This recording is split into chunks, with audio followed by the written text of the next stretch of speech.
اعوذ باللہ من الشیطان الرجیم بسم اللہ الرحمن الرحیم ثم اتبع سببا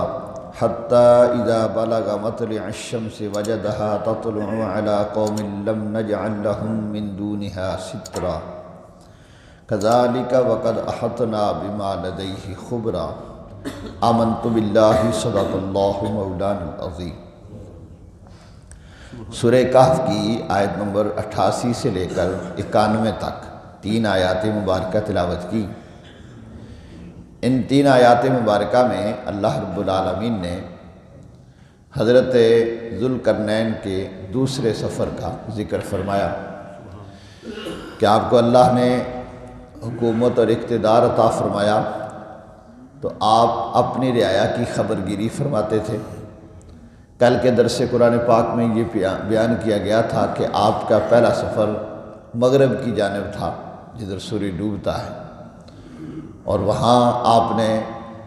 اپنی رعایا کی خبر گیری فرمائی اور دیکھا کہ جو مظلوم ہیں انہیں ان کا حق دلایا، ظالم کو ظلم سے بچایا، اور یہی ہمارے آقا صلی اللہ علیہ وآلہ وسلم کا فرمان ہے۔ حضور نے ارشاد فرمایا انصر اخاک وان کان ظالما او مظلوما او کما قال النبی صلی اللہ علیہ وسلم، فرمایا اپنے بھائی کی مدد کرو اگرچہ وہ ظالم ہو یا مظلوم۔ تو صحابہ نے عرض کی یا رسول اللہ صلی اللہ علیہ وسلم،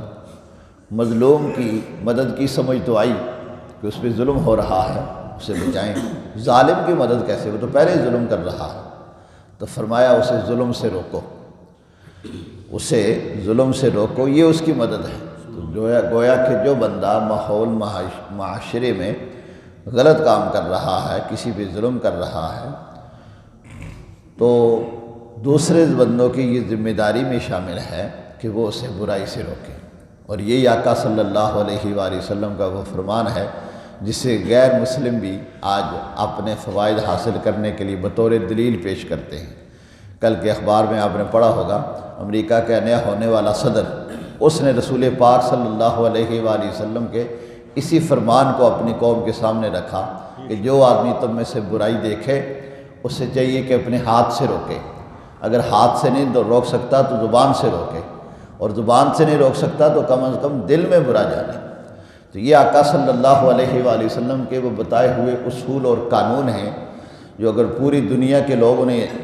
استعمال کریں، ان کے اوپر عمل کریں تو ساری دنیا کے اندر امن آ جائے۔ تو اللہ یہی چاہتا ہے کہ اس کائنات کے اندر امن ہو، امن والوں کو اللہ پسند فرماتا ہے۔ چنانچہ حضرت ذوالقرنین نے اپنے سفر کا دوسرا آغاز فرمایا اور اللہ نے قرآن میں بیان فرمایا ثم اتبع سببا، پھر اپنے مقصد کے پیچھے چلے، حتی اذا بلغ مطلع الشمس وجدها تطلع على قوم لم نجعل لهم من دونها سترا، یہاں تک کہ جب سورج نکلنے کی جگہ پہنچے تو ایسی قوم پر سورج کو نکلتا ہوا پایا جن کے لیے ہم نے سورج سے کوئی آڑ نہیں رکھی تھی، یعنی ان لوگوں کی کسی قسم کی کوئی رہائش وغیرہ نہیں تھی اور نہ ہی ان کا کوئی لباس تھا۔ جنگل کے جانور وغیرہ کھا کے، مچھلیاں کھا کے وہ گزارا کرتے تھے، اور غاروں میں اور درختوں کے سائے میں رہ کے وہ گزارا کر لیتے تھے، ان کے کوئی مکانات وغیرہ نہیں تھے۔ ایسی قوم کے اوپر آپ کا گزر ہوا۔ فرمایا کذالک وقد احطنا بما لدیہ خبرا، یہی بات ہے کہ جو کچھ اس کے پاس تھا سب کو ہمارا علم محیط ہے، یعنی حضرت ذوالقرنین کو اللہ نے جو علم عطا فرمایا تھا کہ کہاں کہاں میری رعایا کو میری ضرورت ہے، اللہ فرماتا ہے ہم نے انہیں یہ علم عطا فرمایا تھا۔ تو یہ اللہ کی کرم نوازی ہوتی ہے کہ اس کے دیے ہوئے علم سے مخلوق خدا کو فائدہ پہنچایا جائے۔ علم تو بہت سارے لوگوں کے پاس ہوتا ہے، اللہ رب العالمین لوگوں کو اقتدار بھی عطا فرماتا ہے، قوت، طاقت، علم بھی عطا فرماتا ہے، لیکن خوش نصیب ہوتے ہیں وہ لوگ جو اپنے اس علم سے، اپنے طاقت سے، اپنے منصب سے دوسروں کو فائدہ پہنچاتے ہیں،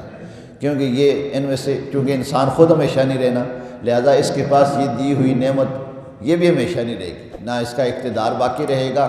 نہ اس کی دولت باقی رہے گی، نہ اس کا علم باقی رہے گا، ایک نہ ایک دن یہ خود فنا ہو جانا ہے، اس کے سب کچھ فنا ہو جانا ہے۔ اور کامیاب لوگ وہی ہیں جو اس کی دی ہوئی اس نعمت کو، خواہ وہ اقتدار کی صورت میں ہو، علم کی صورت میں ہو، مخلوق خدا کو فائدہ پہنچائے۔ حضور نے ارشاد فرمایا خیر الناس من ینفع الناس، لوگوں میں سے بہترین وہ ہیں جو مخلوق کو فائدہ پہنچاتے ہیں۔ اللہ رب العالمین ہمیں ایک دوسرے کو فائدہ پہنچانے کی توفیق نصیب فرمائے، اور اپنی اذیتوں سے ہم اللہ رب العالمین ہمیں محفوظ فرمائے کہ ہم کسی کو دکھ دیں، ہم ہر ایک کو سکھ بانٹنے والے ہوں، دوسروں کے دکھوں کے دور کرنے والے ہوں۔ یہی اللہ اور اس کے رسول کو پسند ہے۔ وآخر دعوانا ان الحمد للہ رب العالمین۔